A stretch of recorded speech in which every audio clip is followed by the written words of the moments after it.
bill has been revamped and finding new life in the current session of the Senate. And it has both local school districts on watch. Naperville News 17's Jodelle Maglaya has more. Senate Bill 1, the reintroduced version of last year's Senate Bill 16, keeps much of the same language but introduces a new formula to fund education throughout the state, cutting from higher income school districts and redistributing to those with lower incomes.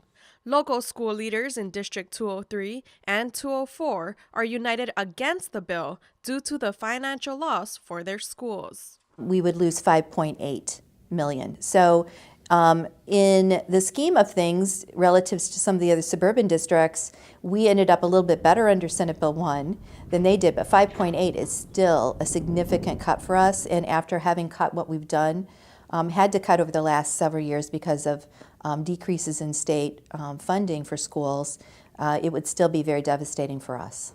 And in District 203, they'll be seeing an even bigger hit with a loss of about $9.6 million. That's a 78% loss of state revenue and would be the second or third largest reduction in the state. I can't support Senate Bill 1. I think it's an incomplete attempt to try to restructure school funding in the state of Illinois. I agree that our funding formula and funding system for education in our state needs to be reexamined, and it needs to be rewritten and done in a different way.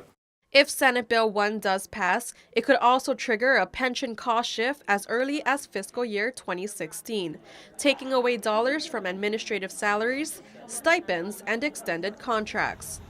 To prepare for the possible cuts, both districts have started to reduce their spending while generating lists of proposed reductions. We've done a lot of the easy and even some of the not so easy budget cuts previously. We are, working now with an operations and maintenance budget that doesn't really meet all of our needs, because that's where we've looked to try to, cut dollars instead of things in the classroom. And we've looked at some of the discretionary spending that we do make and reduced our expenditures. So we've really taken a very conservative approach to think about our expenditures.